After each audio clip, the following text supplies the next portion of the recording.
Hello everybody, it's Keith. Help support the Northeast scene and declare yourself a member today. Subscribe to us on Apple Podcasts or your podcast medium of choice. Rate us and leave a review. Every little bit helps. Subscribe to our YouTube channel. It has every podcast episode plus other exclusive content. Like and leave a comment. Follow us on Instagram and Twitter at TheNEScene. Also, continue to write us at northeastscene@gmail.com. We want to share your experiences as well. And now, here's the show. Can't imagine Evan not enjoying getting fucked up. Yeah. I love it.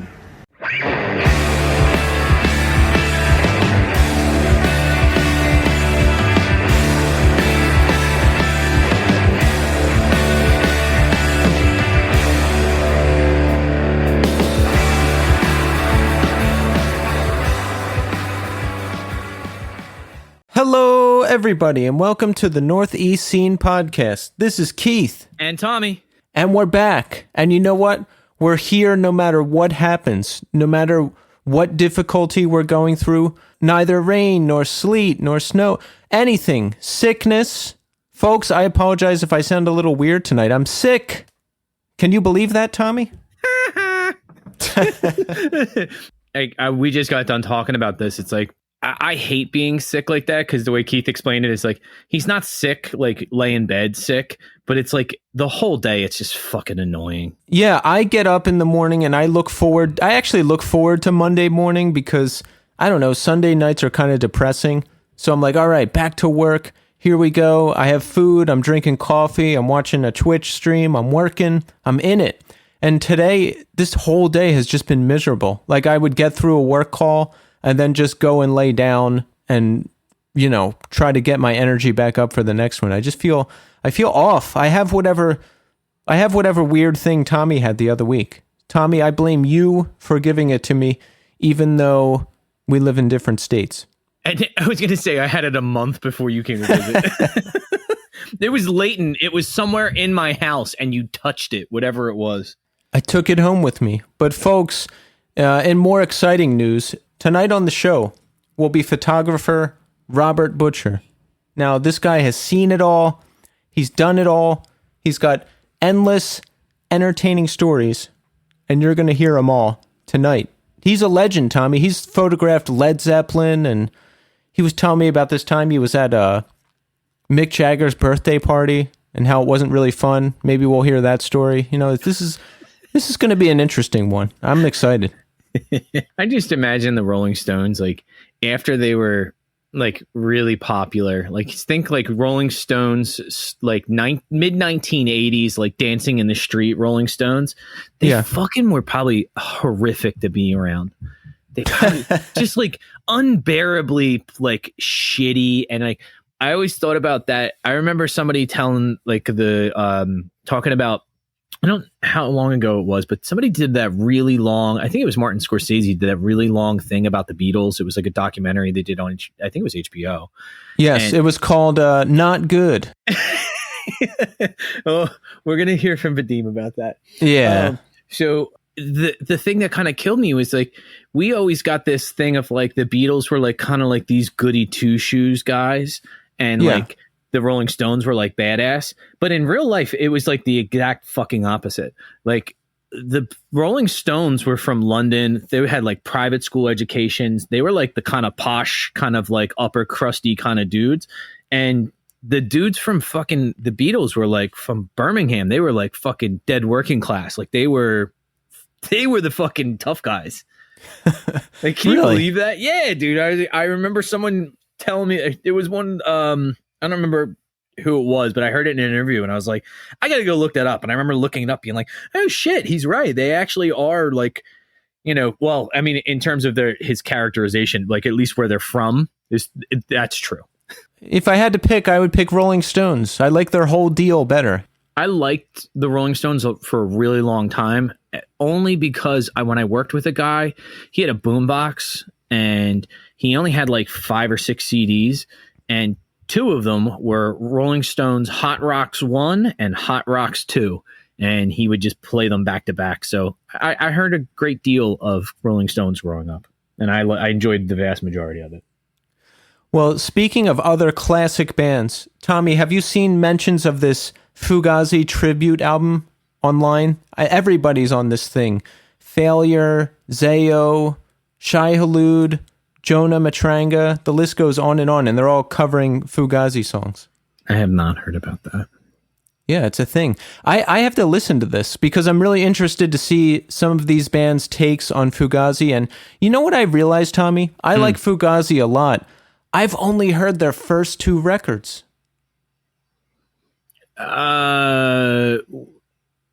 Remind me what the first 2 are. You haven't heard them at all, have you? I know the one that has Waiting Room in it. And then I know I had the whole, I had Red Medicine. I had that. I actually had that CD, and I know that one pretty well. 13 Songs was the compilation that has the early stuff. I've heard that. That I know. And Repeater. Yeah, I don't know Repeater. I think that's like the first true LP. That's really good. But I looked on Spotify and I was like, wait, I've only heard the first 2. I love this band. Like there's a lot more I need to hear. Oh yeah. Red Medicine has some really, really good songs on it. That's one of those ones that, my brother-in-law introduced me to Fugazi, and he actually took me to a Fugazi show in 1998, I think. You've seen them? Yes. Wow. That's what I still have that. I thought I took a picture of that for you. I still have the ticket stub upstairs. Oh, you got to send that to me. We need to post that. Yeah, a band from, I think they were from Philadelphia, called Skeleton Key opened up, and I thought they were really cool. Was they had a drummer, but they also had like a percussionist, and it was kind of like, it kind of even predated like Stomp and stuff like, but the guy didn't play anything normal in terms of drums. He had like pots and pans and like fucking cymbals made out of garbage can lids and shit. It was really cool. That does sound cool. It was really good. So I want to listen to more Fugazi albums. I've heard some of The Argument, which I think was their last one, but I just never finished it. I bought it when it came out. Yeah, I want to hear the rest of the Fugazi discography, and then I want to listen to this tribute album to see what all of these classic bands are doing with their stuff. That's going to be my little project for this weekend. Isn't that exciting? Oh, so Tommy, let me ask you, how are you doing? I'm good. Today was my first day back at school. Oh, that was today. Yeah, that was today. How was it? Good. I mean, the first day back is like usually it's kindergarten through 12th grade, all kind of in the same place. So it's very generic kind of thing. Like there's nothing specific to my school that we talked about. It's a lot of like, here's a motivational speaker to kind of get you hyped up for the year. And here's what our 5-year plan looks. It's very, very boring. That's about it. I mean, it was nice just to see everybody. Most of the people I haven't seen since June. So, that's great. Yeah. Nice to get together with everybody and say hello. And you also get to meet the new people that are coming in to teach in the building. So that's really nice. Kind of give them the heads up of like, hey, don't do this or don't do that. Or make sure you show up on time to so-and-so's meetings because they'll flip out if you don't. Do you ever get tempted to tell people about the podcast at work? No. Just because nobody at work is into like music like this at all. I see. I have been tempted because one guy I work with actually knows a lot of the bands. Oh. Yeah. So there would be temptation there, but I just haven't had a personal conversation with him in a while. And another person I'm kind of close to, but I just wouldn't bring it up because I don't want that seeping into the work bloodstream, I just can't. No, and I think the other thing is like with I like to separate, like, there's my home life, which is my kids and my family and the podcast and skateboarding. And then there's work. Like, my job at work is to teach math and be a role model. Like I separate the two very, very neatly, I think.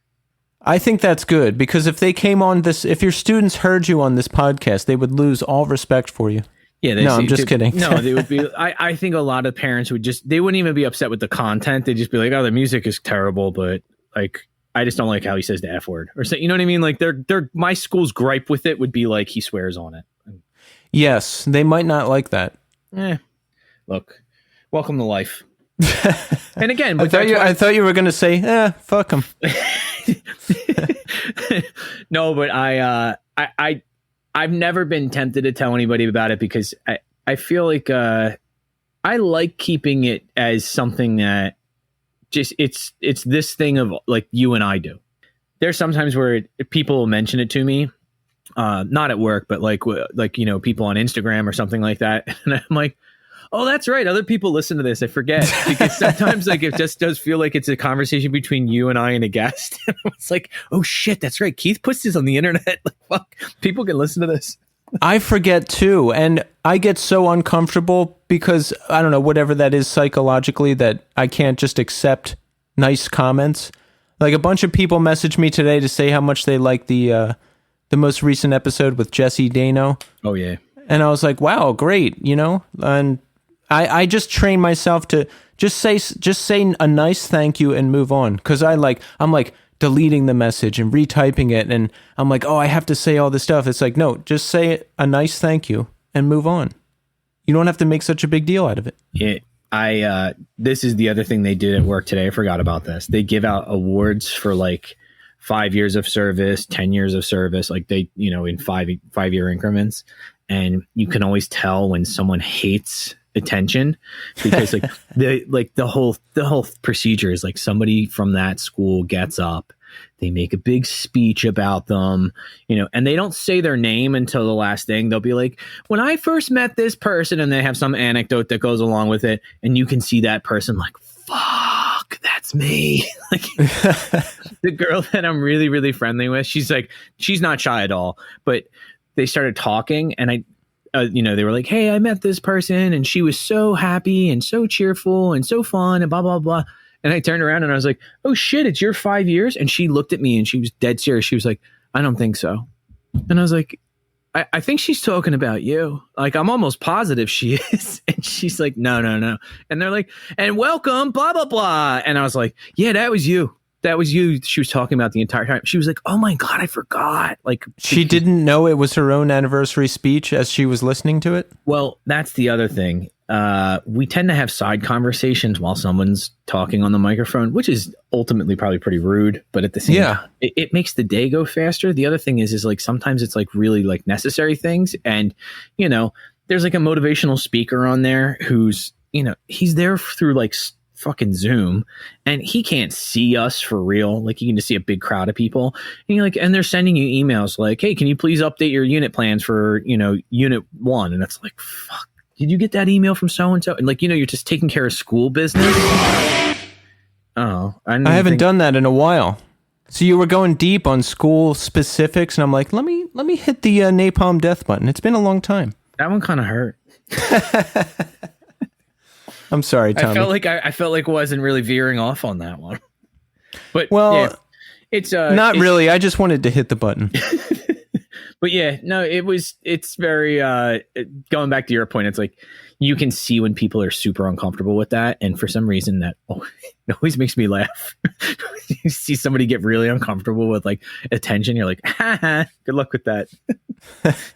Now everybody's staring at you. All right, folks. So now we're going to talk to Robert Butcher. Enjoy.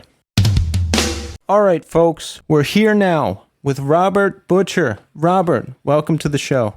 Nice to be here. It's great to have you. So, Robert, how are you doing today? I woke up late, did a whitewash, which is always good. A whitewash? What is that? Well, you wash all your white clothes. Sheep. Oh, okay. Towels, It's Monday. It's Monday wash day.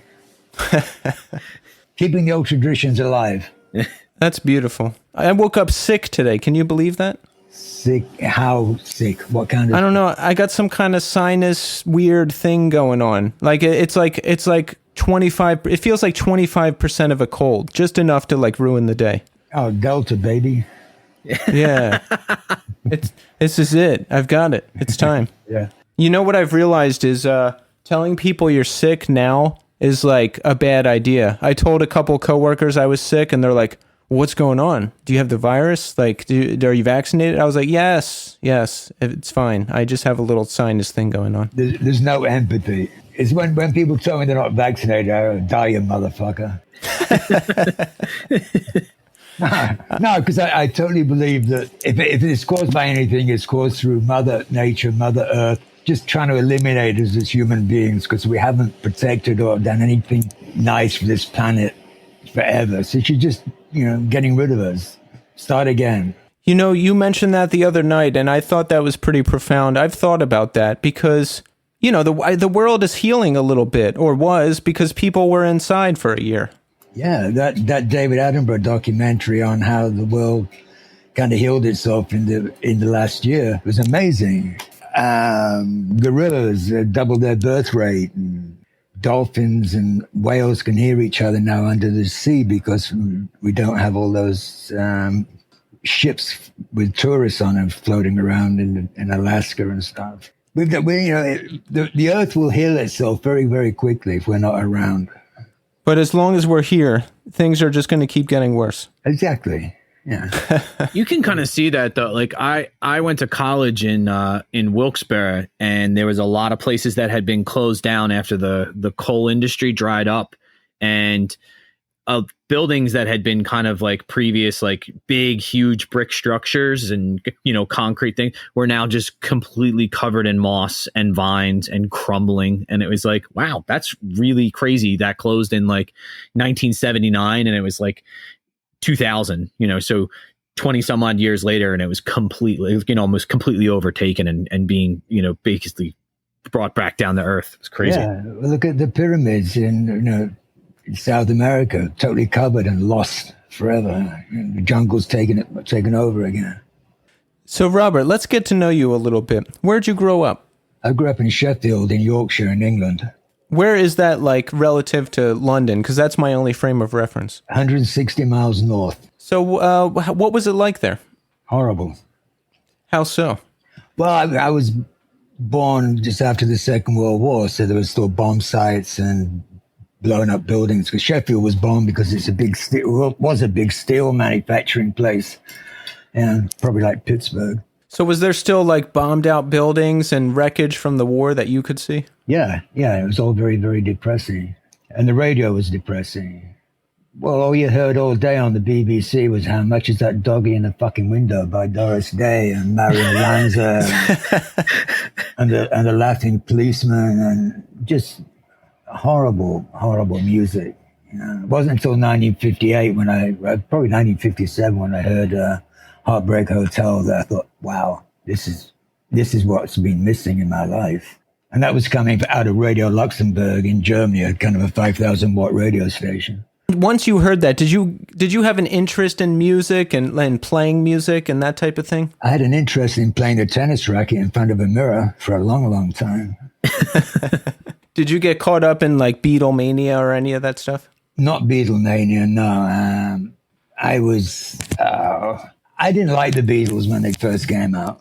You know, they were just they looked manufactured with their suits on and their hair and their loves me, all that. I wasn't into that because I was into more like heavy rock and roll. I mean, Eddie Cochran was my favorite musician for a long time. Gene Vincent, and the Beatles were just pop. It was just another How Much Is That Doggy in the Window kind of thing.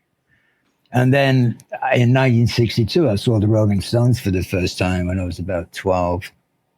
And that changed my life too. I mean, that was what rock and roll was: dirt, filth, dangerous looking people. It's funny. We were just talking about that in the first segment, Beatles versus Stones. And I said, I have to go with the Stones because I don't know. I just like the whole presentation and sound better. Yeah. I remember hearing someone comment on it because they were talking about Scorsese had done that, long documentary about the Beatles. And one of the people that was commenting on it was like, we were always kind of presented with this thing. Like the Beatles were like this kind of, they were like the good boys, kind of like preppy, like you said, kind of manufactured, nicely fitting suits. And like the Rolling Stones were kind of like the dangerous guys. Like they were like, presented as like the real rock and roll. And he was like, yeah, but the thing is like the guys from the Stones were mainly from like London and kind of posh, whereas like the guys from the Beatles were pretty much dead working class. Like they were working class guys that kind of came. Can you speak to that a little bit or no? I think they were more middle class than working class. I think they try to put their roots into working class, but no, not really. I mean, they all lived in semi-detached houses and stuff like that. No one's coming out of the working class houses that you get in the north of England and stuff like that. No, just, I mean, I remember Johnny Kidd and the Pirates. I don't know if you know who they are. No. Johnny Kidd and the Pirates had the greatest song ever, A Shot of Rhythm and Blues. And they played at my youth club, well, where we used to have our youth club thing. And they were the first men that I saw play rock and roll. All the bands I used to see in those days were kids about 18, 19. But these were real men, And I ran to the front of the stage and I pushed through all these girls to get to the front of the stage because I really dug this song. And the lead guitarist walked over me, kicked me in the face with his Cuban heel boots and said, "Fuck off, kid." Yeah, that's rock and roll, But they were men, they were, probably about 25, 26 to a 12-year-old kid. They were men, Were they upset because you were getting in the way of the girls up front? Oh, of course. Yeah. What was your interest? Now, I know you're a photographer primarily, but has that always been your main passion, or did you decide between like music and photography, or were you into everything? What was your story? My real passion when I was young I wanted to be a chef. Oh, really? Yeah, my father was a photographer, and they migrated from Yorkshire to Perth in West Australia back in '64. And my father went there with intentions of being a photographer. And I really wanted to be a chef. But in those days, Australia was a very rustic country. And there was no whole cuisine. There was, the big night out for them was steak and chips, steak and French fries, and nothing fancy. And so there was no catering schools or anything like that. So I applied to go back to England, to Bournemouth, to be a chef, but they didn't accept my application, probably because I didn't fit their mold. I was the captain of the rugby team when I was a kid and stuff like that. And so I got a job in a bakery, and I was apprenticed, and I was like a top apprentice in the state for a couple of years. And I was basically running the hoppers and the proofers and the ovens and stuff. And I got caught up in a proofing machine, and it nearly ripped my arm off. And the fire brigade were called, and they had to chop the machine off, and my arm was paralyzed, and they thought it might have to be amputated. And I found a specialist that found there was a very small amount of electricity still running through a nerve, and he saved my arm. So in the meantime, my father adapted a camera for me that I could just wear around my neck and shoot with a cable. And being a young man, I was about 15, 16 at the time. And he gave me this camera, and I just went down to railway yards and I started photographing abandoned buildings, abandoned trains, abandoned wheels, anything that was kind of gritty. And he processed my film, and he said, "You've got a good eye," because I'd cropped everything in the camera. Nothing needed to be cropped. So I went to London to study photography and became a photographer. All right. So now you're in London. I'm in London, 1967. In London in 1967. Are you in college? You're going to study photography in college? I'm in college, and I had a part-time job working for a company called Interamco. Now, I don't know if you know about Interamco, but they're an arms seller. So we were renovating Second World War 303s and German Mausers. And the whole thing was very Dickinson. It was like this, you have to toff your hat to the boss. And they were American bosses. It was fucking horrible. Anyway, so all the English 303s and the Mausers had brass plates on the part that you put on your shoulder, the shoulder rest, and they had brass tubes inside for cleaning the gun. So we used to nick all that stuff and take it down to the brass works place and sell it. So I was making like wages. I was making illegal money from nicking stuff, and I never got caught. But I got crucified one day. A whole box of guns fell down, and I grabbed them to stop them, and 6-inch nail went straight through my finger Oh, and crucified me to this box, and I had to be lifted off, unhooked, rushed down to the hospital for a tetanus shot, which was the most painful thing that's ever happened to me in my life. And I gave that up. I thought, this is dangerous, you know. And I was doing other things as well. By that time, I was dibbling and dabbling in drugs and stuff. so what were you doing at that time? Like, I would say my initial drug use started around 18, like right when I got out of high school. I just did ecstasy randomly one night. I didn't even know what it was. And then after that, I was like, whoa, like, I didn't know this kind of stuff existed. Wow, let's try some more of this. Yeah. Well, you know, I've been drinking and smoking since I was 8. Oh, so you got a really early start. Really early start, yeah. I mean, and I was smoking hash at 14, 15. But I'd always wanted to try heroin because I saw the movie The Man with the Golden Arm with Frank Sinatra. Oh, yeah. And I was fascinated, and I asked my mother, I said, you know, what's heroin? And she said, well, you know, one day you'll be walking down a dark alleyway and someone will rush up to you with a syringe sticker in your arm and you hook straight away, and I thought, this sounded wrong. So when I went to London and I was studying, I mean, I was pretty lonely. I didn't have any friends there or anything. I was just on my own. And I went to the Red Lion in Ealing, and I met these like crazy kids my age. And they asked me if I wanted to try heroin. I went, yeah, why not? Because I wanted to. And it was everything I thought it would be and more. So from the first time, you enjoyed it that much? Oh, yeah. It was, you know, my youth was very desolate. I wanted something more than bombed out buildings and holes in the road and weeds growing through pavements. And the world just looked wrong. Plus the fact my grandfather, when I was really young, when I was about 4, my grandfather was watching TV, and he sat me on his knee, and we were watching soldiers returning from Korea.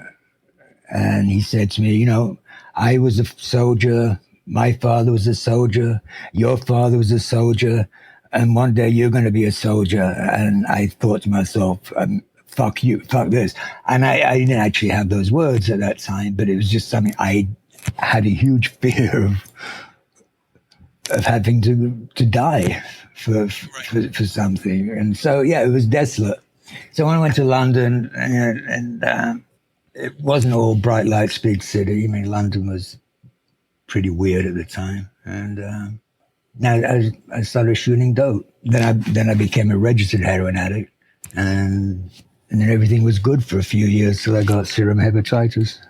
So yeah, Robert, I've heard you mention this before. So you could actually become a registered heroin addict in London. Yeah. And what's the process there? What, do you just go and sign up and you can go and get a dose every day? What you do, well, the whole system of being a registered heroin addict was based on the colonials coming back to England from the colonies, right, from India, where they became addicted to heroin. Heroin was used for everything, you know.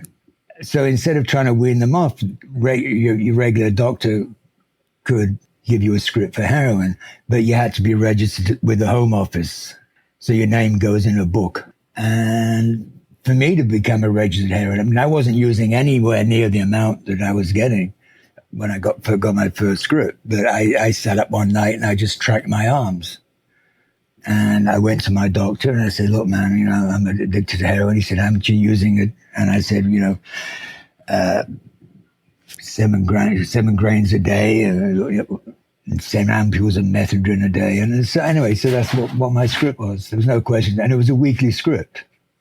Wow. So then you would kind of take out how much you would use for the week. Then you would go down to Piccadilly in London, because that's where you usually pick your scripts up from Boots in Piccadilly. And then you would go down the toilets and sell them.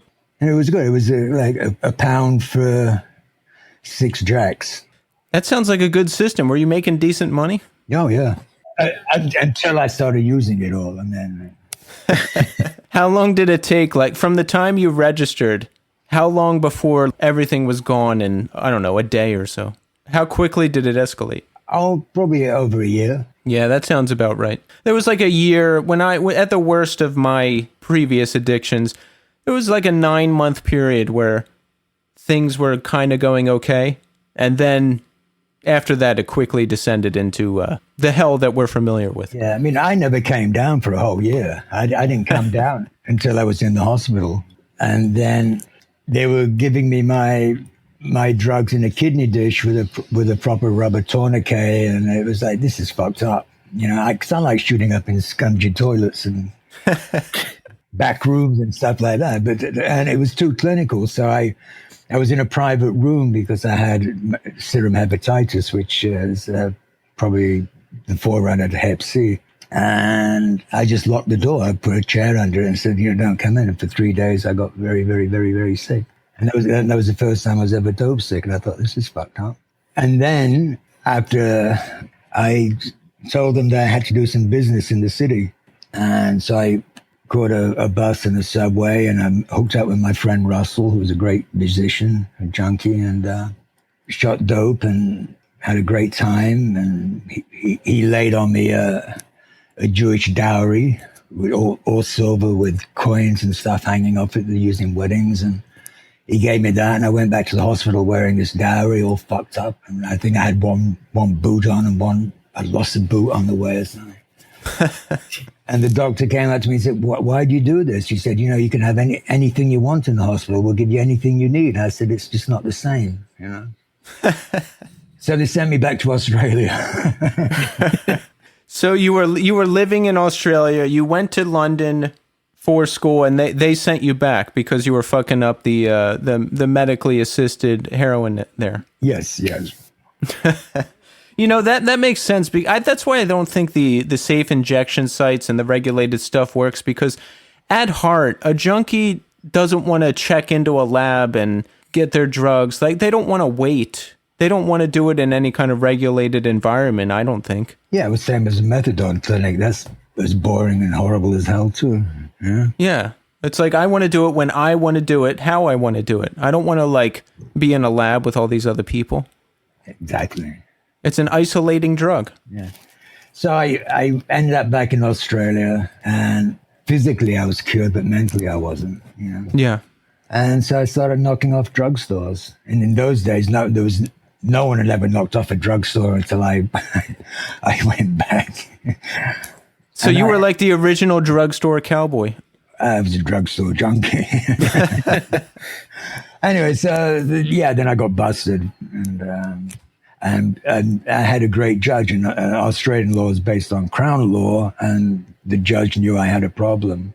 So instead of sending me to jail, he sent me to a mental institution under Her Majesty's pleasure, which means that I could have been there. I could still been there if my first wife hadn't got me out, which wasn't my wife at the time. She was a law student. I met her when I was 15 and she was 20. So you're 15 years old and you have a 20-year-old law student you're seeing who gets you out of the mental institution? Yeah. You must have had some serious swag. Well, I was basically entrusted into her care. Wow. And they thought getting married to her. And she was great. I mean, she was the equivalent to a Mayflower girl on the East Coast. I mean, she can trace her heritage to the first colonial settlers and stuff like that. And she lived in when I first met her, I was 15, she was 20, and she invited me to her house, and I went to her house, and I was living in a corrugated iron house at the time because my parents were migrants. So I caught this bus and I went to this part of town where she lived, and I walked up the road, and I came up the biggest fucking mansion on the highest hill overlooking the Swan River. And I thought, this can't be right. So I walked all the way back down to the highway again, and I counted the houses one at a time in twos, at 2 for it. And it was the right house. And I knocked on her door, and her father took one look at me, and because I also, nobody had long hair. I kept getting picked up by the police for having long hair. No one had long hair in Australia. They kept saying, "Oh, you must be a homosexual," or weird shit like that. So it was kind of anti-authoritarian at the time too. So I looked like this scruffy Brian Jones-looking kid, and the father offered me £100, which is like $200. to leave. It was like fuck you. You know? Did you take it? No. I married his daughter. Oh, wow. But he died before I married her. That's a whole nother story. I guess he would have to. So while all this is going on, are you still able to be productive? Are you still building your photography career portfolio? Oh, yeah. And with heroin, for me, I'm very productive on it. I mean, I don't nod out in the center court. I actually become very creative and I work on it. Yeah, it's like giving I don't know, what do you give racehorses to go faster? Like amphetamines? But I think it gives them the opposite. I mean, whatever it is, anyway, heroin has the opposite effect on me. I can rewire a whole house if I have to on heroin because it's a good idea at the time. We need a telephone in every room. I think that's impressive because, from my experience, when I'm high, I don't do anything, really. I just get to a point where I'm just a vegetable laying on the couch doing nothing. But it sounds like you're building an illustrious photography career. Yeah. You know what gives me that effect that you're talking about? Cocaine. I can't do a fucking thing on cocaine. I just sit there on the couch. I think of stuff to do, and then I get up and it's just like, I can't be bothered. Yeah, you're like too scared, or I'm like too scared to do it. I'm like, I should do this, but I'm like, no, I can't move. I just can't be bothered. It's too much effort. Yeah. Tell us about some of your early achievements in photography. Like, what kind of stuff were you photographing, and when did some of your pictures start to get noticed? All right, after I got married and I was 20, I opened up my first photographic studio. And I took my pictures, my portfolio at the time, to the creative director of a firm advertising agency called Adcraft. And there's a guy called David Duncan, and he liked my work. So he gave me my first job, which was an insurance company ad, which was a happy family flying a kite on a hilltop. And I was so excited to do this shoot that I totally forgot to stop down on my lens on shooting it. So the first 4 frames are totally out of focus because they're totally blown out. But after that, the pictures were fine. But because they were paying for film, I decided I would burn in these totally overexposed pictures. And he picked one of them, which is like the third shot I took. And I went back to my dark room, and they were just too blown out. I couldn't do anything. And I had to go there, and my heart was beating, and I felt like I was a complete failure. I totally fucked everything up. And he just said, well, we'll pick number 11, or we'll pick frame number 12, and we'll pick on the second sheet frame number 5. And they all working together to create this picture that I totally fucked up. And I thought, wow, so that's how advertising works. And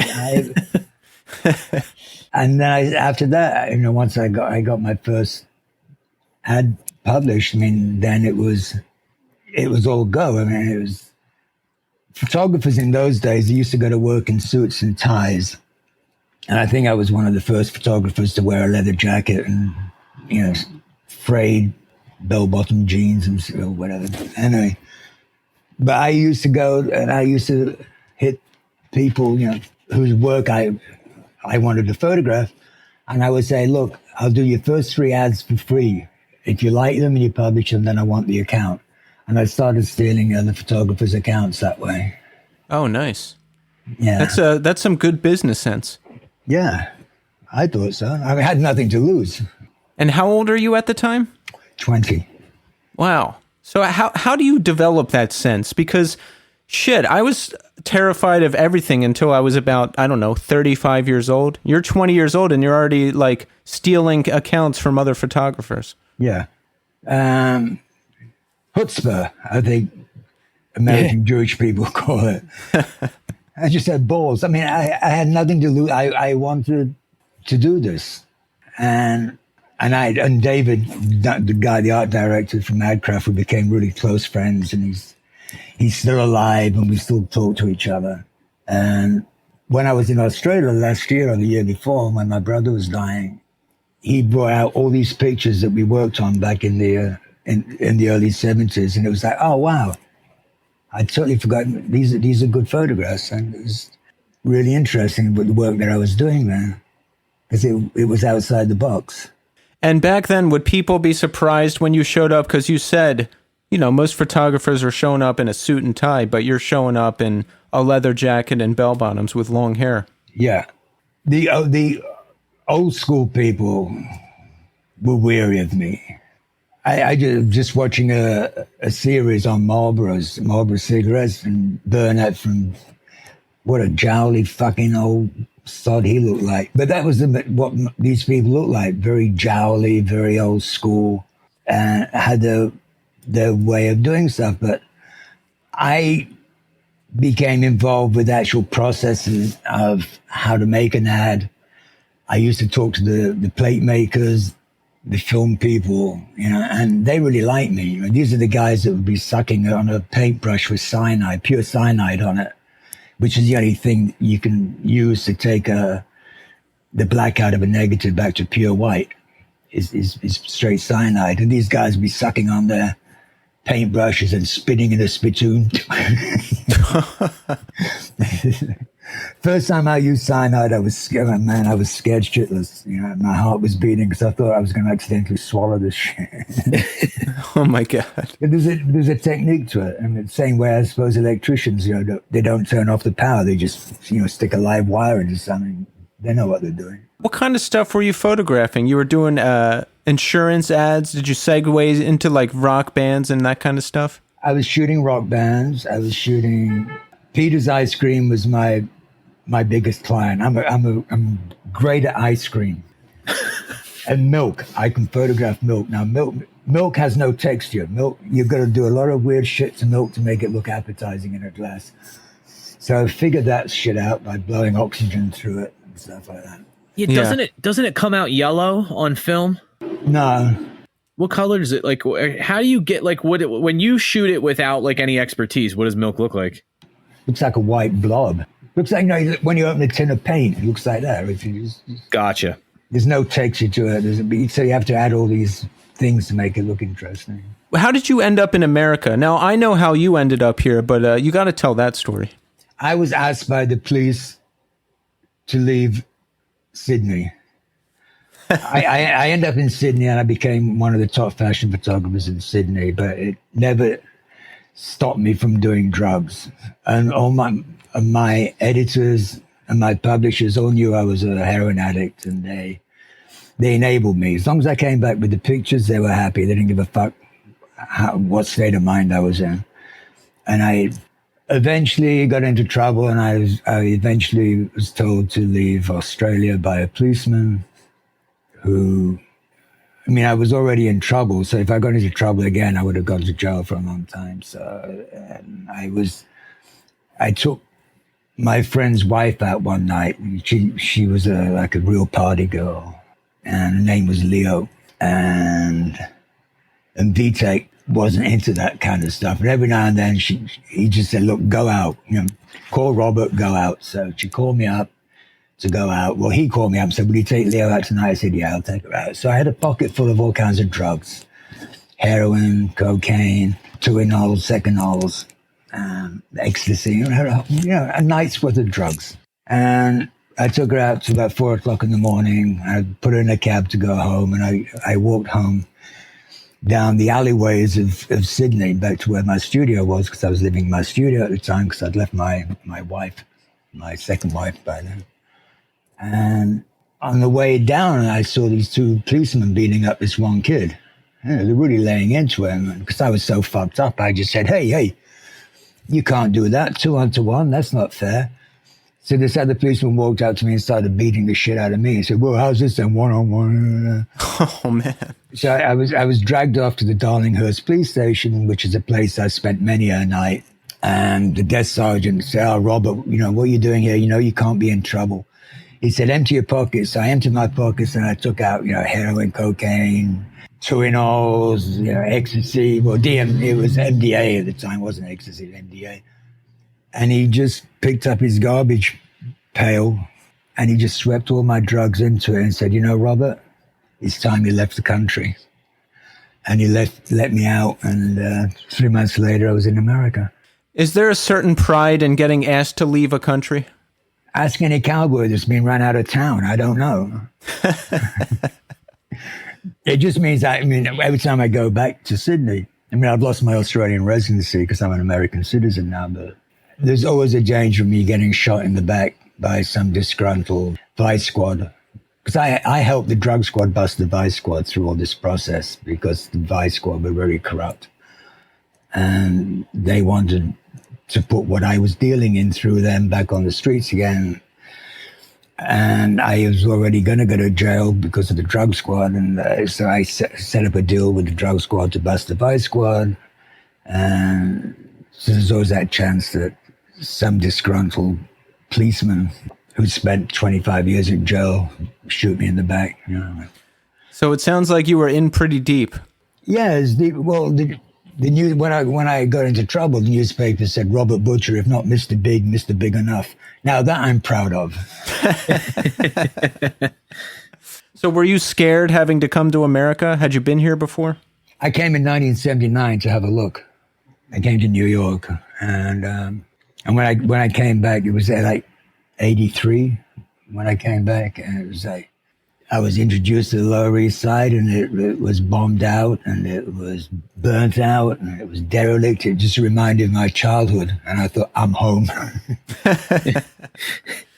Yeah, it's funny. I kind of romanticize that period. I'm like, wow, late 70s, early 80s, bombed out Lower East Side, CBGBs, just total lawlessness. It kind of sounds like a great time. It was a fabulous time, it was. But I think only to artists and junkies, it would have been a great time. Yeah. To everybody else, it was kind of what people wouldn't go down. First Avenue was a cutoff point. People wouldn't even come down to Avenue A back then, and I was on Avenue D back then. Oh, back then, wow. Yeah. And it was real. You wouldn't, if you walk down the street, you wouldn't walk down the pavement, you walk down the center of the road. Very similar to how COVID was. It was great. Plus the fact you had lines of people trying to cop dope, and 12-year-old kids with baseball bats keeping you in line. There was, holes in the wall where you put your money through a hole in the wall and hope someone was going to cut your hand off. But, you come out with what you wanted. Buckets are coming down from rooftops. You put your $100 in for a bundle and see $100 go up in the air, and then another bucket will come down with your dope in it.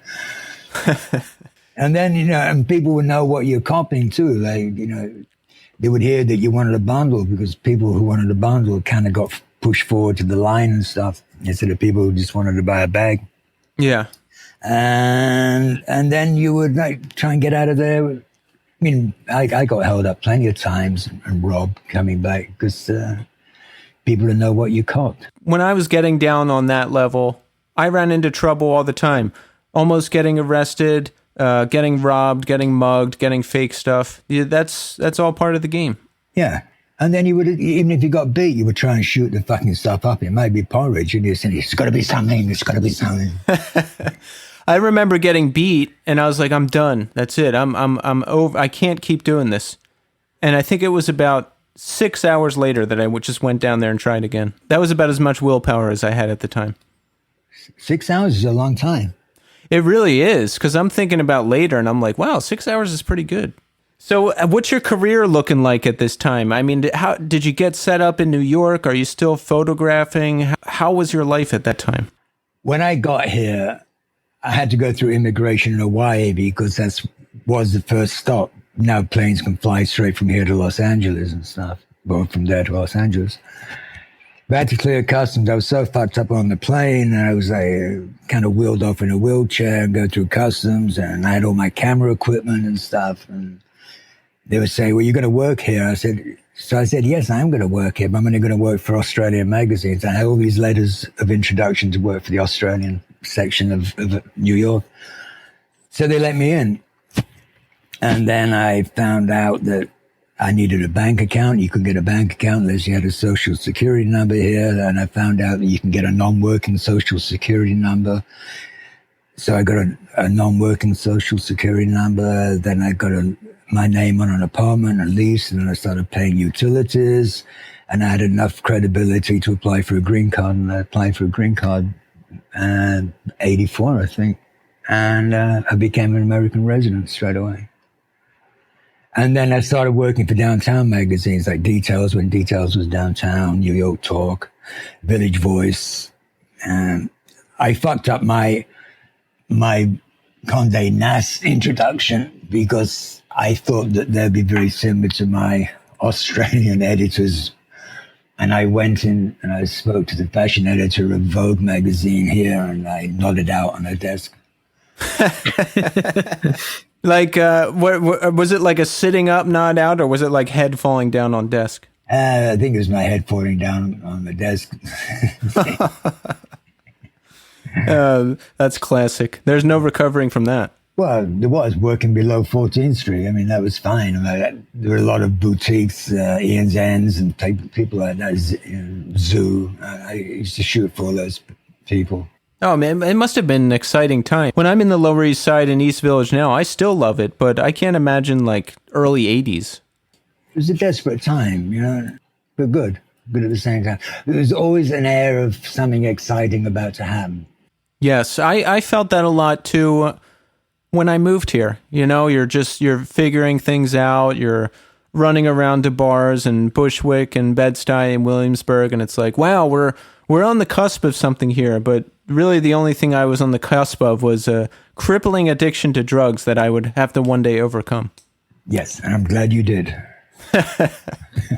Me too. Oh, we wouldn't be having this conversation.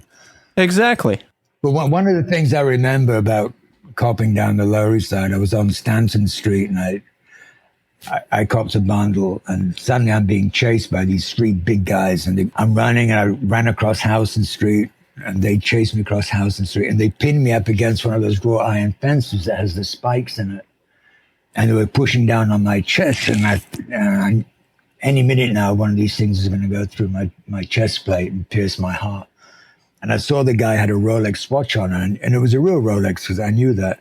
And I managed to rip it off his arm, and I threw it into Houston Street, and they all turned around and chased that watch while I ran off the other way again.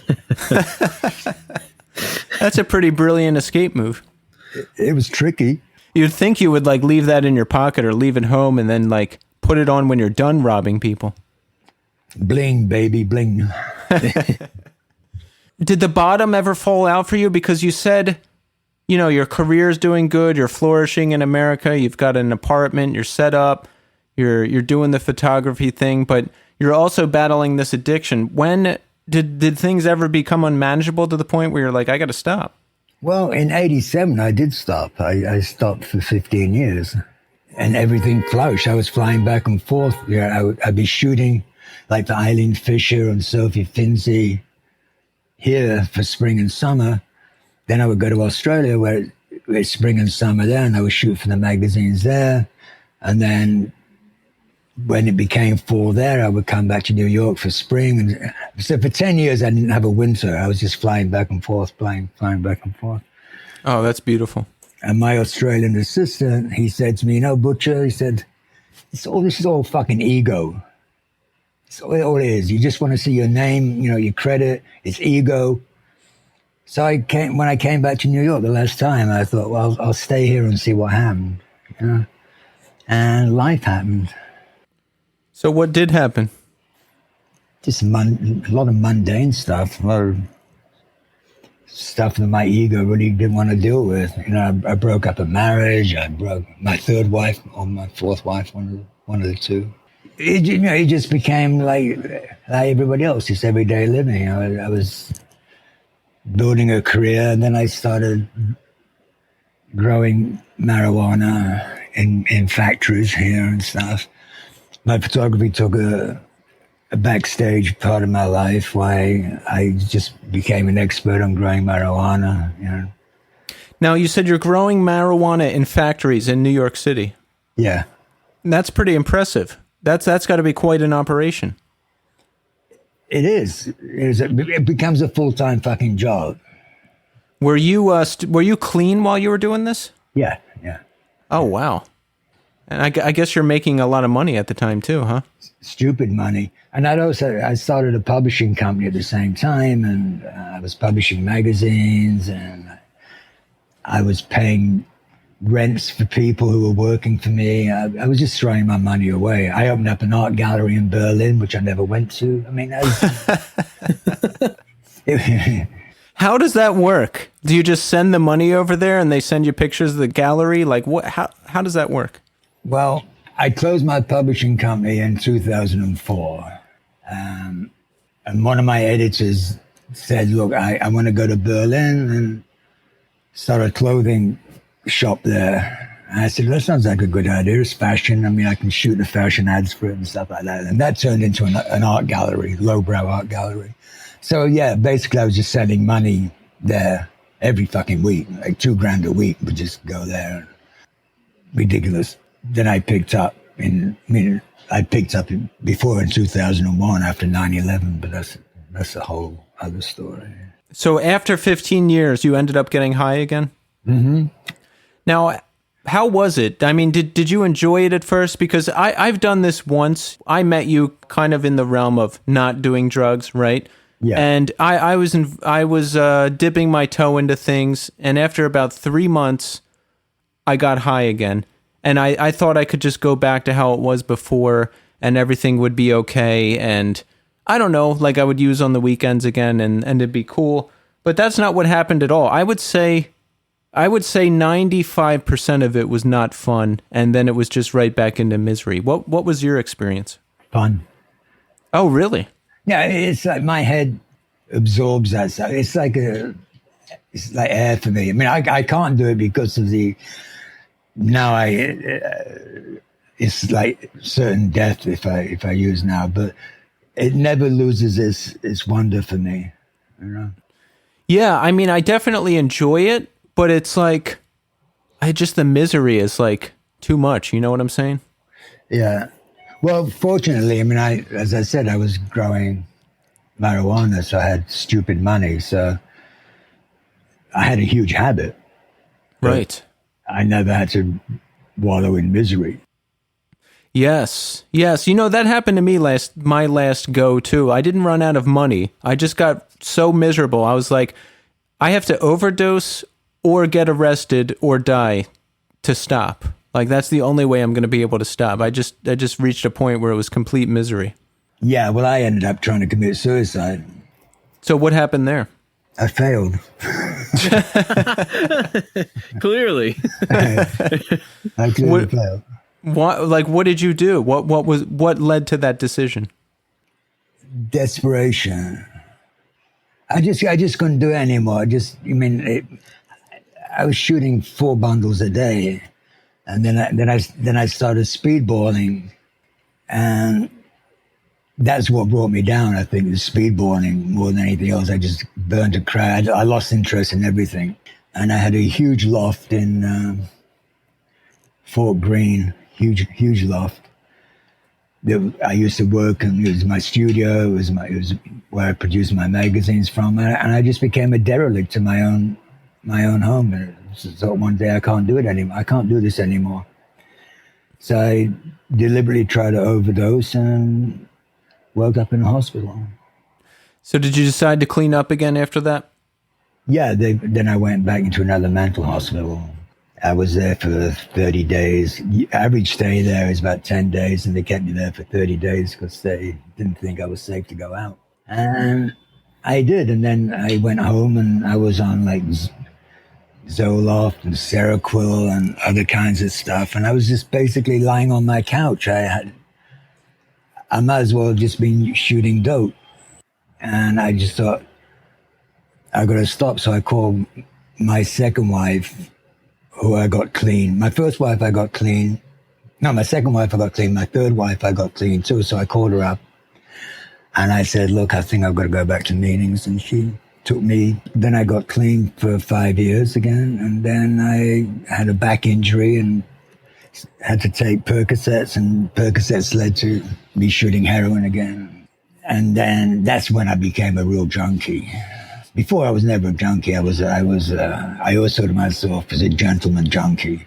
And I became like a street junkie. I was like secretive and hiding and doing nefarious things. And I'm living with someone who was clean. And then, making excuses like I'm tired. She knew. Anyway, one day she just said, "Look, I know you're doing dope," and I said, instead of denying it, which I just said, "Yes, I am," and she brought out my box that I would keep all my stuff in, and she showed it to me because I knew she must have found it, or she wouldn't be approaching me with it. And I said, "Yeah." She helped me get clean for this time. So now you're clean. Yeah. Yeah, I wanted to ask. It sounds like you're just always up to something crazy. Like growing warehouses full of marijuana while clean, while crisscrossing the country and the world in planes while photographing. Do you just always have a lot of stuff going on? In my head, there's so much stuff going on. and I try to put that into practice, Yeah. Right now, we're starting a new magazine. I've been out of publishing since 2004, and it's time for me to put my vision. One of my magazines I was doing was called Tear, and it was supposed to be a very urban street magazine that ended up being a lowbrow art magazine because of my editor and stuff. And it was never the vision that I wanted. So now this new magazine is 27 inches high by 22 inches wide, single page. Double page is 44 inches wide. It's a full broadsheet. So it's great for images, great for graphic designers, great for people that want to make great ads that actually be seen and not reduced down to an 11 by 8 size magazine. And Christina's doing all the graphics and the artwork and stuff, and she's amazing with it. And we're a year behind schedule because we procrastinated for the last year. We thought about doing it, and then we'd talk about painting the house, and then we'd talk about something else. Time just slipped away in COVID. I don't know anybody that actually fulfilled anything. I don't know anybody that actually did anything worthwhile. Yeah, I mean, most people didn't. It was just such a weird time, a really weird time. Yeah. It's, days just drifted into weeks and weeks drifted into months. And but now we're coming out of it, we're stuck back into it again because I really want to have it out. It's only going to come out twice a year because I don't want to do a monthly magazine again. It's just too hard work coming up with all the stories and everything that you want to do on a monthly basis. So you've got the magazine coming out. Do you have like a estimated time of when that's going to drop? I want the dummy to be finished at the end of summer. Then when the dummy is finished, then I start hitting up advertisers. Then once we get the advertising, then we'll go into full production. And the reason, and most of the stuff in the dummy will be able to go into the first issue because it's not time sensitive. I mean, one of my stories is an interview with a friend of mine who died.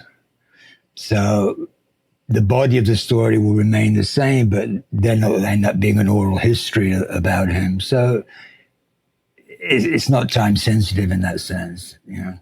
It's not like this is the latest fashion that's going to hit the street tomorrow. And what kind of work are you doing now? Like, what kind of stuff are you photographing? Portraits for interviews, working on my noir and seedy nights. I don't know, you've seen a lot of my work. It's all kind of erotic and sexy and stuff like that. My private yes. work.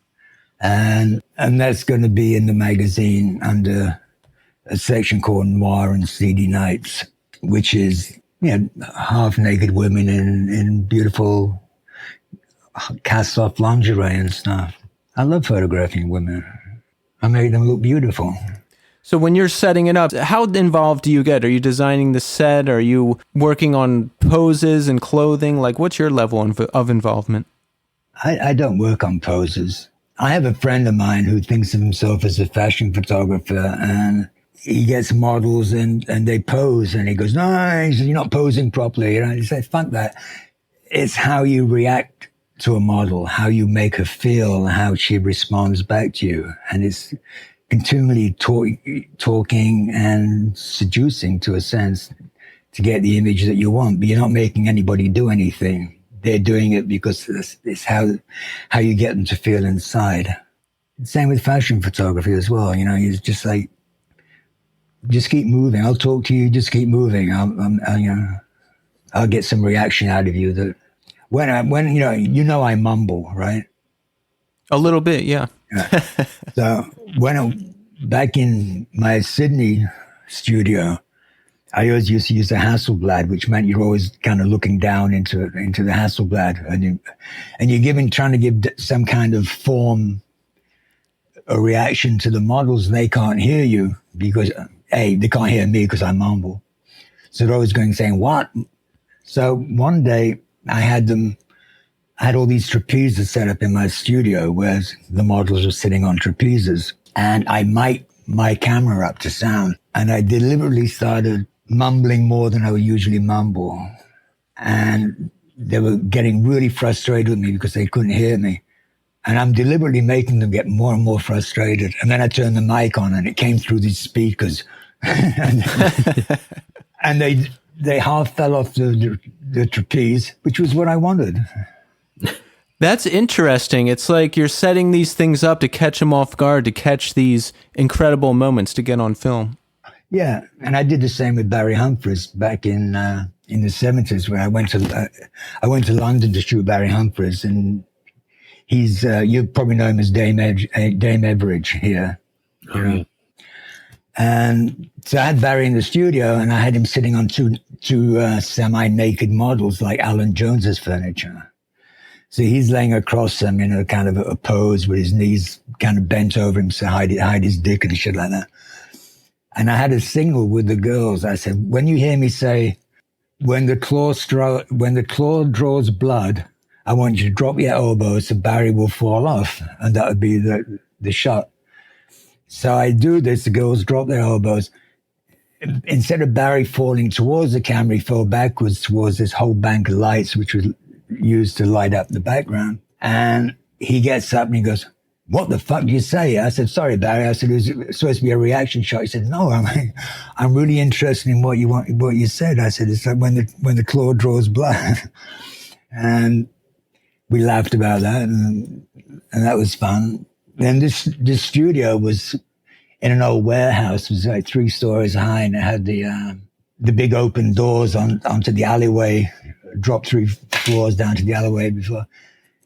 And he's talking to me and he's waving goodbye, and he's repeating this phrase, when the claw, and he's walking towards this fucking door, which he's about to fall out of. And that would have been a great reaction shot, but I didn't have a camera at the time. But yeah, it's all about reaction. It's all about, like with my friend, the photographer, he wants the model to go through 10 set poses, hand on your knee, bend your knee, hands on your hip, blah, blah. And it's like, what the fuck, it's so boring. There's no life, Do you have a project you were involved with that you're like most proud of, or that you think about a lot? Record covers I like.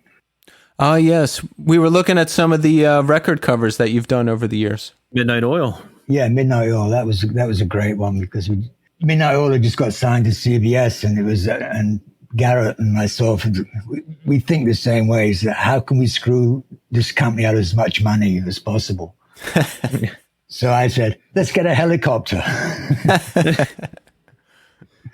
So we got a helicopter, we just flew around, and then the idea of the album cover came from that. Place on a postcard was these 4 desolate places: the ocean, the forest, the sandy beaches and stuff like that. And that was fun. That's fun. To a lot of people, that's not their favorite Oils album cover, but to me it was, because I lived and worked with them for 6 months while we did the album cover, and we were playing the rough cuts all the time. So the song stuck with me. So when I hear that album, it brings back total recall of that time. I love that. That's beautiful. And we talk about that a lot on this show because, Tommy and I have been in bands, and I've been out on tour a little bit, and certain songs can just take you right back to a moment. You can smell the smells, you can feel an isolated feeling that you haven't felt since that time. It's really an incredible thing. It's powerful stuff. That's why they have Goldie Oldies radio stations.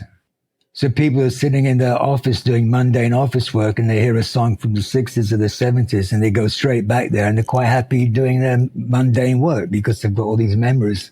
Yeah, the nostalgia comes all of a sudden floods over. Exactly. Yeah. Yeah. And that's the reason why they do it. It's another form of mind control. Keeps the masses sedated. Exactly. Religion can't do it, so might as well be rock and roll, right? So let's talk about what we've got coming up. We've got the magazine coming up, right? What's that called again? It's called Infraskin. ANFRASKIN. It's basically everything that gets under my skin. Gotcha. And for skin. Yes. So we're going to keep an eye out for that. You have a website too. A lot of Robert's work is up on Robert Butcher Photography. So we want to take a look at that. Yeah, there's stuff up there. So it's an unfinished website. All my websites are unfinished. Well, they're just works in progress, right? Everything's a work in progress. Including ourselves. Definitely. So on that note, how do you feel today in 2021? Are you happy? Do you worry about falling back into the dark depths of drug addiction? Like, what's your life like? Right now, I'm very content. I'm very happy. I have projects in my mind. I still want to be a rock and roll star. I play a little bit of guitar, but I'm not a musician. Did you play in bands back in the day? I got fired from my own band. Oh, really? What for? Being fucked up. I was a typical egomaniac with low self-esteem. So I couldn't face the audience unless I was fucked up. So I would have my back to the audience a lot of the time. And one day I took a whole stack of Marshalls off the stage with me and my band fired me. And I wrote the songs and it was my fucking band. But I'm just no good at performing in front of people. Yeah, I'm the same way. And, I don't think I ever got kicked out of a band, but I think people have ended bands because of me on more than one occasion. And yeah, my ego, same thing, huge ego, but also really low self-esteem. And that just causes all kinds of trouble. Yeah. I hear you. I'm happy too. We've talked and this wasn't the easiest year of my life, but I'm at a time where I feel genuinely happy, mostly peaceful, and surging with creativity. Yes. And it's exciting stuff. Yeah. I mean, that's what keeps me going. If I stop running out of silly ideas, I might as well just roll over and die. Really. I mean, there's nothing for me. I feel you. And, I'm so happy that all my years of getting high and all that stuff, I wasn't really creating anything. Now, I was in bands and I was kind of doing it. But once I stopped and once I got clean, there was always things happening. There was always ideas being generated from my brain, whether it's like taking a little time-lapse video that turns into something later, or photography, or little video edits, or, I don't know, new bands, podcasts. There's just always something happening, and that's not something that happened for me before, so I'm glad that it's happening now. And I'm spending a lot of time reinterpreting my old work, too. How the images that I created before, I now look back on them and think, well, how can I improve this image? Because it's not a staged thing. I use Photoshop a lot, but I use it the same way that I would in a darkroom. But I'm going outside those particular boundaries at the moment, which is kind of nice. Hey, Tommy, you haven't said anything for about 5 hours. No, I asked about milk not that long ago. No, my thing is I kind of hang back, and when I feel like I'm necessary, I kind of pop in. But you've been doing a lot of the talking, and it's just so interesting to hear your stories. I'd rather just sit back and listen. Do you have any specific questions for Robert? Go for it. My thing was like, when you look at other people's photography, do you have an immediate reaction because of your background in it? Or can you look at like people's stuff on Instagram and go like, hey, that's actually like, I know this person took this shot with just their iPhone and kind of like just posted it. But do you see stuff in your day-to-day life where you just go, oh, that's a brilliant photo? Like, and it's just done by an unprofessional person or someone who's a complete amateur? There are a few people that I follow that take absolutely amazing photographs, especially artists that are dealing with taking their own imagery and stuff like that. Yeah, I do a lot of work. Even when I open a magazine, I look at editorial photography. I think, why the fuck did they do that? You know, what's it? And then, you know, most editorials are advertorials, you know, that they're paid for. You know, it's just magazine work is crazy. You know, it's just yeah. No, I'm very critical of other people's work. But when I see something that I really love, then it's amazing. I mean, I still look at Guy Bourdin's work, and man, he was the master of the wide-angle photography and erotica and wide-angle photography used for fashion. Absolutely fucking amazing. You know, Bloomingdale's booked him once back in the late 70s to do all the window displays. So they flew him out from France. He did a shoot here. Took the films back to France, processed them there, then sent Bloomingdale's his selection. And they wanted to see all the pictures he took. And he goes, no. You're only going to see the ones that I really like. And they were going, no. We paid for this. You know, we want to see them all. So he said, eventually the lawyers got involved, and eventually he said, all right. So he pinholed every picture he didn't like. This is the days before scanning, so you know you couldn't. It made it unusable. Yeah, totally unusable. And I thought and Helmut Newton. I mean, I still love Helmut Newton's work. Are there people now that you see in photography that are famous or at least very well known, and you go, their work is shit? Like, do you see that a lot and go? Because like I hear bands sometimes, and I go, ugh, how do people listen to this? Do you see the same thing like when you flip through a magazine or see a billboard or see advertisements and go, how did this person get work? Is that something you still can, see on a daily basis? Yeah, but there again, I know how competitive it is. So if they've got the job, I'm kind of proud that they've actually got the job, because they probably turn to someone like, let me do your shoot for free. Well, that worked for you.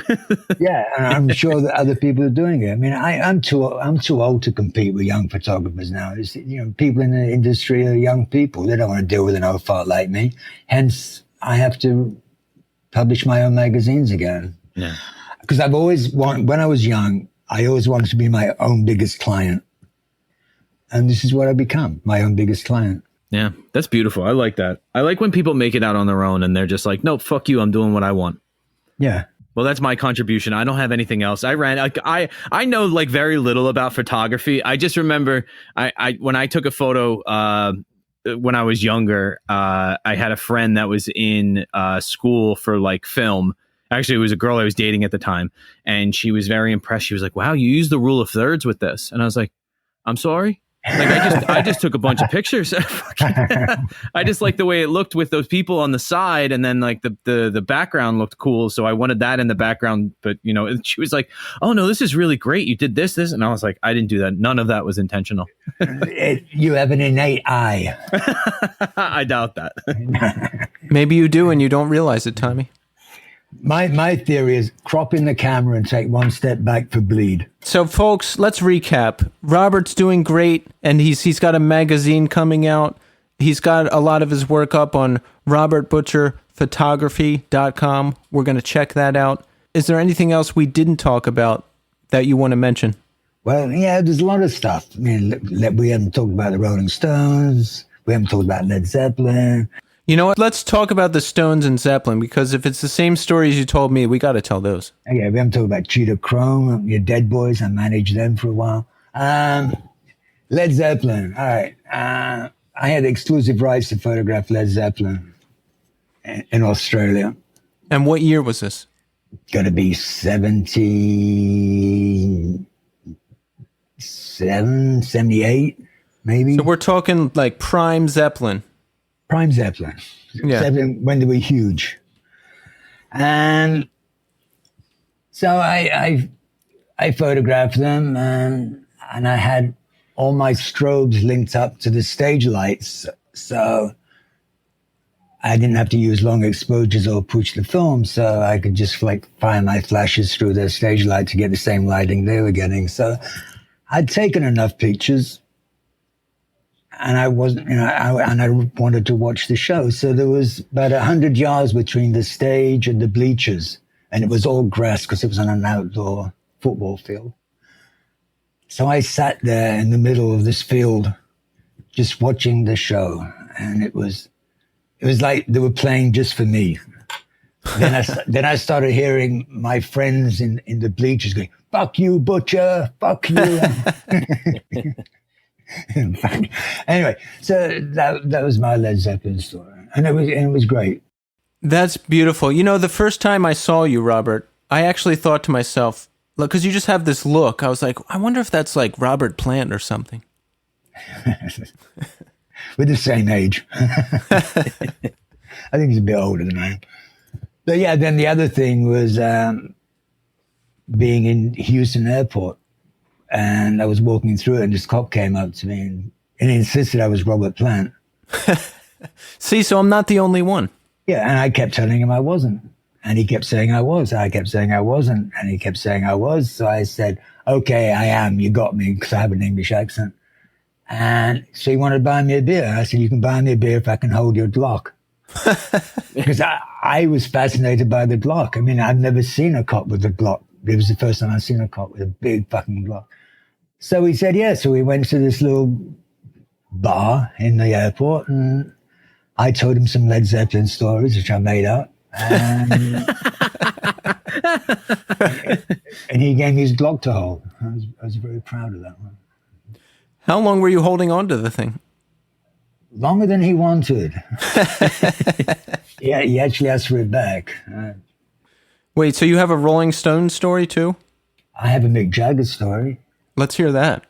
I was invited to Mick Jagger's 49th birthday party in Sydney. And I actually thought, for a long time, I thought it was his 50th birthday party, but it worked out it was his 49th. And it was when the Stones had kind of broken up and Mick Jagger was touring with this generic Rolling Stones band with a generic Keith Richards. And I went to see him, and I sat through about 5 songs before I said, fuck, this is fucking horrible. You know, this guy's trying to be Keith Richards, and Mick's doing all these disco songs and shit. But I was invited to his 49th birthday party because I was somebody, I guess. So I went, and it was very small. There was only probably about 50 people there the whole time. And out of those 50 people, 40 of them were suits. They were crowding around Mick. And my friend Vitek was there. He was the one that got me the invitation. And I took my friend's girlfriend, Beth, there. And Rutger Hauer. He was there, shit. And he was making a movie in Australia. Anyway, he was there. He was on the dance floor, but he was kneeling against the wall because it was a sunken dance floor. And whatever drugs he was on, they weren't agreeing with him. He was just like all clenched fists and and he was trying to move to the music. It looked like a white boy dance. And Mick was on the dance floor doing his Mick stuff. And my friend Vitek, who's a great dancer, who can click his fingers with both hands, and that both hands are the same volume. Mine aren't. My right hand's louder than my left hand when I click my fingers. But his are really, really loud. So Vitek comes onto the dance floor and he starts out dancing Mick. Now, Mick's getting a little pissed off about this and starts upping the ante, and Vitek ups the ante, and then Mick walks off in disgust. He walks back to the suits. Rutger's still up against the dance floor. Vitek's smiling to himself. I said to Beth, okay, let's go. So I took Beth out, and on the way back, I walked up to Mick, wished him a happy birthday, and left. And that was it. That's my Mick Jagger story. Imagine out dancing Mick Jagger. That's legendary. Oh, it was fucking great. It was absolutely fucking great. Because I was really, I mean, to me, the Rolling Stones was Brian Jones's band when Brian was in the band. I mean, yeah, that's who we flocked to see. We didn't go, because Mick didn't do anything. He just stood behind a microphone and had a maraca, you know. That's kind of sad. It's like his only friends were business guys at that point or something. Yeah, exactly. He had suits from the record company. So, oh wait, you managed the Dead Boys too? I managed Sheet of Chrome, when he was trying to put the Dead Boys back together. I managed Cheetah till he became totally unmanageable. First of all, I was clean in those days, so my friend Tim was living in a basement on Fifth Street, and so Cheetah wanted to get clean, so we took him down the basement and we handcuffed him to the radiator and gave him a little Casio keyboard and a recording device. And first 3 days were horrible for him. But on the 7th day, he started like making some really beautiful music. And after 2 weeks, we were feeding him the whole time. So, but he was handcuffed. He wasn't allowed to go out. And like on the 14th day, he asked to go out. I'm going to go fucking crazy. So we let him out. And he ran up Fifth Street. And he had his long, full-length leather coat on. And the hat that he wears. And he ran up Fifth Street, jumped in the air, clicked his heels, Charlie Chaplin style, kicked over a garbage can. And that was the last I saw of him for a few years. Oh, man. But he got beaten up at the Ritz, when the Ritz was the Ritz. So was that the end of your managing him when he just disappeared? Yeah. Well, the end of Cheetah, I married my fourth and fifth wife. I call her my fourth and fifth wife because I married her twice. And we were given a bottle of champagne as a wedding present. I wasn't going to drink it, so Grace wasn't going to drink it. But it was just there. It was a memento of our wedding. And Cheetah was living on my floor at the time, and Cheetah had keys, and I came home one day. He came home.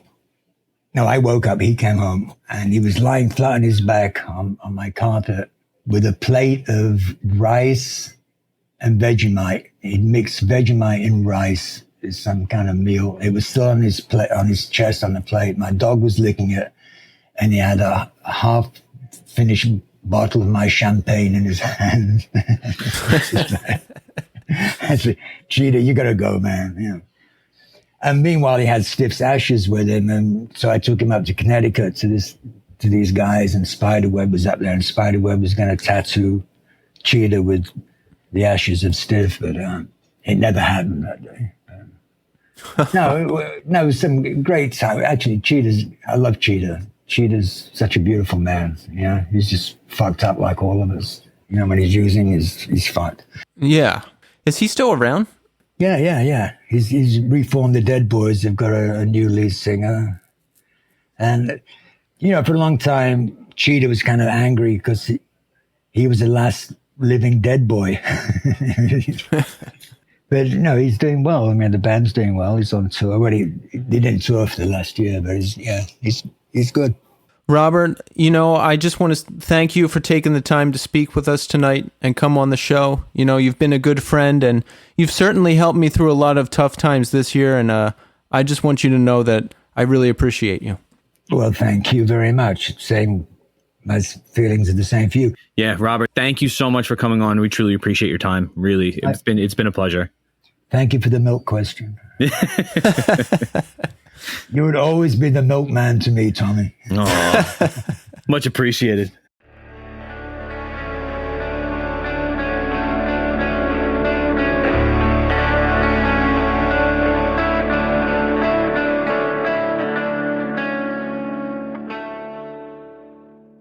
There you have it, folks. Robert Butcher. Legend.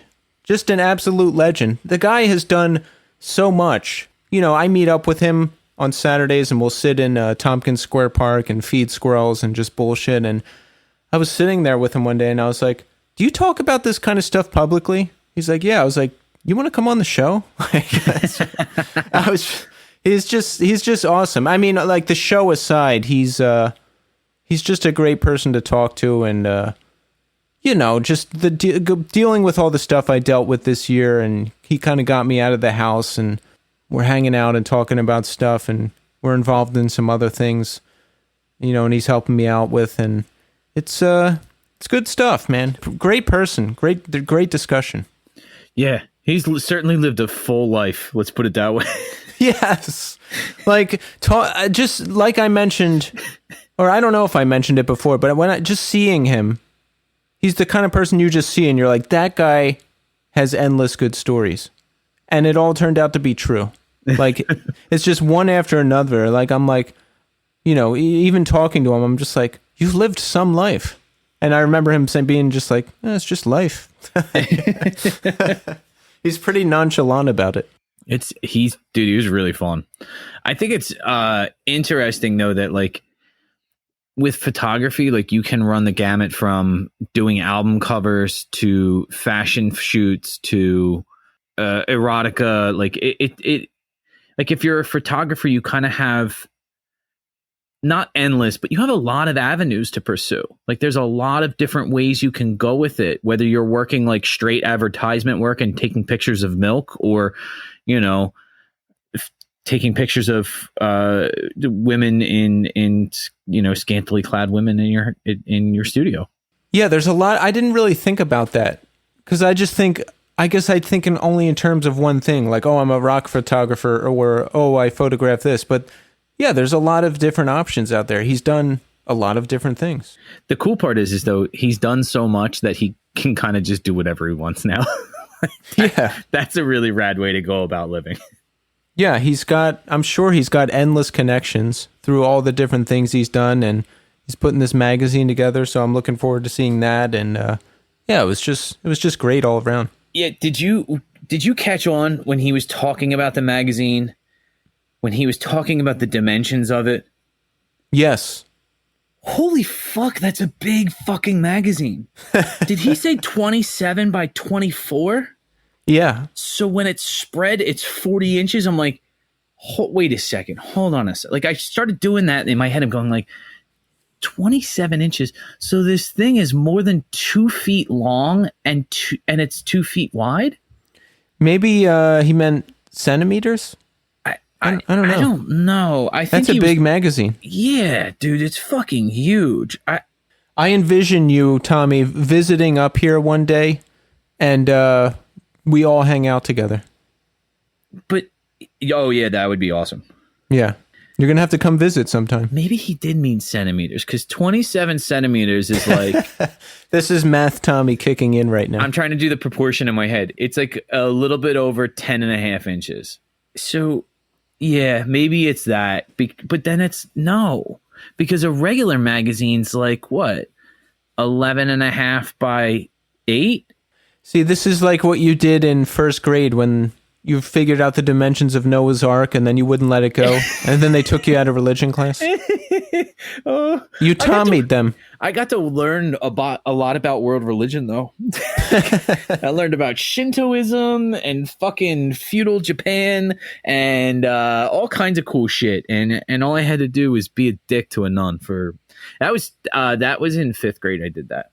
The good news is I think I feel a little better. I always do when we're almost done the show. Like I feel a little less sick or something. I'll have to confess, I have a terrible headache right now. Yeah. And I think a lot of it has to do with, and this is such a crazy thing, but I was just talking with when I came home from work, I have a real short turnover from when I get home from work to when I start recording with Keith. Like I walked in the door at like a little bit before 5 o'clock, made dinner, sat down and ate, and then came down here to record.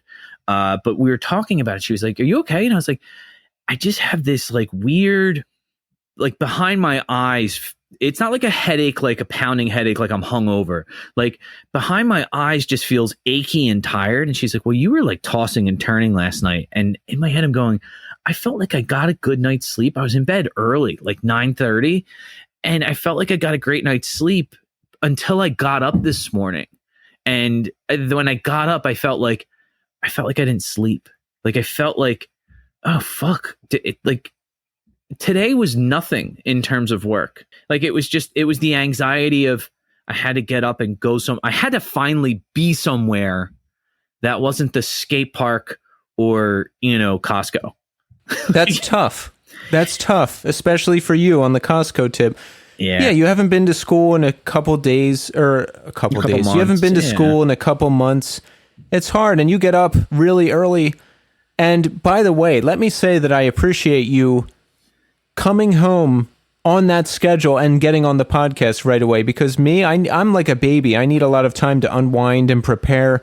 But the fact that you come home, make dinner, and then come right down to do the podcast, I just want you to know that means a lot to me. I hope Kelly, I appreciate that. I hope Kelly doesn't listen to this one. So I came home today. Kelly asked me yesterday, very nonchalant, and I didn't really think about it. She was like, how do you start the lawnmower? And I was like, oh, it's just like this. It's a real easy thing. Like, look. And when I pulled in the driveway like after work today, the whole lawn is just covered in lawn clippings. I was like, hey, did you do the lawn? She's like, yeah, you don't have to do it when you come home from work this week then. And I was like, I appreciate that. However, did you change the height on the wheels? And she's like, I did. It seemed really high. And I'm like, oh no. So like literally she cut the grass without a bag on it. So like all the clippings just get blown around. But normally when I do it, I cut it high enough that like there's only a little bit of clipping. So it kind of just gets blown around and or like falls back into the grass and gets mulch, right? So my whole lawn looks like there's like a sheet of like green grass on top of it. It looks like green dust is all blown around. I was like, oh fuck. Like, all right. Well, do you have a leaf blower? I do, but that's what so just blow all that junk out into the street. That's what I'm going to do tomorrow. When I get home from work tomorrow, that's first order of business. But yeah, Kelly was like, I did the lawn out front this morning. She gave me the biggest hug. And I was like, what's that for? And she's like, I hate the fucking lawn so much. I'm so glad you do that. She's like, and Kelly, Tommy is very appreciative that you cut the grass. I love that she tried it, because in my head that was also something that was kind of like not giving me anxiety, but like it did keep coming back. You ever have those thoughts that are just repetitive? Like as much as you try to like forget them, like they just keep popping in your head. Like I knew one day this week I was going to have to come home from a full day of work and fucking mow the lawn in the heat. And I was like, no, I don't want to do this. It's going to be like 90 all this week. I don't want to do that. And now I don't have to. But oh, that's great. Yeah, but when I walked in, she was like, I didn't do the dishwasher or cook dinner, and don't look at anything in the living room. And I was like, why? And she's like, the kids just destroyed the house today. The lawn took me like 3 hours. I'm like, oh, okay, gotcha. Okay. So I came in, I emptied the dishwasher, filled the dishwasher with the dirty dishes, and meanwhile I did that, I cooked dinner at the same time. So it was like my brain was trying to do 10 different things at once, and I wasn't doing any of them very well. But look, the kids ate, I ate, and we got on here on time, and we did it. I know that we're supposed to be doing this show because of the unbelievable drive that we have. Like I have to do it. It has to get done no matter what, even when I really don't want to. I never cancel. I never waver. I always make sure it's done. I love it. I was just going to, we don't reschedule. Guests reschedule. We don't. No. And I think that's something that kind of like goes in line with just our personalities though. Like you never called out of work. Well, I did sometimes, but not a lot. Yeah. Not a lot. Not often, but and you went into work times where I was like, holy cow, how did you make it to work the next day? But I think that kind of speaks to how much we really do enjoy doing this, and we really love spending time with our guests, and more than that, just spending time and talking to each other and having people. We have the luxury of getting to talk to cool people about cool shit every week. Yeah, and this isn't like a band where we put out an album every 2 years, or I don't know. Like we can do this every single week. Was that Luke that was on? Luke Carmen that was on? He posted something I think it was last week on Instagram, and it stuck with me. His post said something like, "Replace have to with get to." Yes, I saw that too. I liked that. And it's like, oh, I have to do the podcast. No, I get to the opportunity to talk to rad people, like, and spend time with my friend. Like that's fucking something that a lot of people don't get the opportunity to do. And I think also based on a lot of your hard work, we've continued this. Like it's been fucking rad, man. It's so much fun. If you think about it, it's the perfect structure. I want to do everything. And that keeps me busy, so I get to do that. You don't care about having to like do stuff, you know what I mean? Like you don't have any, because you're busy. You have a family, you have a wife, and you're not like, oh, I want to control this or I want to start doing that. You're like, no, like you got it. It's cool. So the dynamics just work. And the other thing is I implicitly trust your judgment with stuff because you have a really good attention to detail. Oh, we can't talk about that. Never mind. But well, Tommy and I were involved with a thing recently, and choices had to be made and selections and stuff. And I'm like, Tommy, do you want to look at this? And he's like, no, I trust you. And I was like, wow, you pick it. I love that. Yeah, because I think a lot of that comes down to, one, I implicitly trust your judgment, and two, I know you have both of our best interests in mind. Yes. Like ultimately you care, does this benefit the show? Like, does this make the show better or worse? And you have that. The other thing is like, you have an eye for things that I don't like. And that's something I know that is not a strength of mine. And I always will defer to, if I know someone is strong at something and they're really good at it, I'm like, I'll defer to them, even if it's a blow to my ego. Like, fuck them. Fuck them. Fuck it. Because like I've been in things at work before where there's like, a group task and they're like, hey, why don't you take care of this? And I'll be like, actually, so-and-so's better at that. And they'll kind of look at me like, oh, okay. But that's kind of like, don't you want to take over this? Like, no, like I want you to do what you're best at and me to do what I'm best at. Like, yes, that's the way it should be. Yeah. Like we were talking about with Robert, you asked him, does he have an eye? Can he see if something is good or not? I feel like I have that. I feel like I can look at something and see it and be like, yes or no, definitively. I've also, you also have, we've talked about this at length before. I don't even know if about it on the show, but like you have a real talent for being able to collect, curate, and edit video in a way that's compelling. Well, thank you. I appreciate that. Even if it's making fun of Mikey Miles. By the way, folks, since Tommy brought it up, I took down the trailer and unfollowed him from all social media, and I'm out. I don't think it's cool to be giving him any attention anymore. He was arrested recently for something bad. I don't even want to give it any attention. I'm going to leave it right there. But I just want everybody to know I'm out. That's it. I'm done. How did I miss this? Please. Okay. I'll tell you after the show. Okay, good. All right. I don't want to give him any more attention. Fair enough. Yes. So, well, that's it. We did it, Tommy. We did it. Another episode in the books. Fucking phenomenal. Yeah.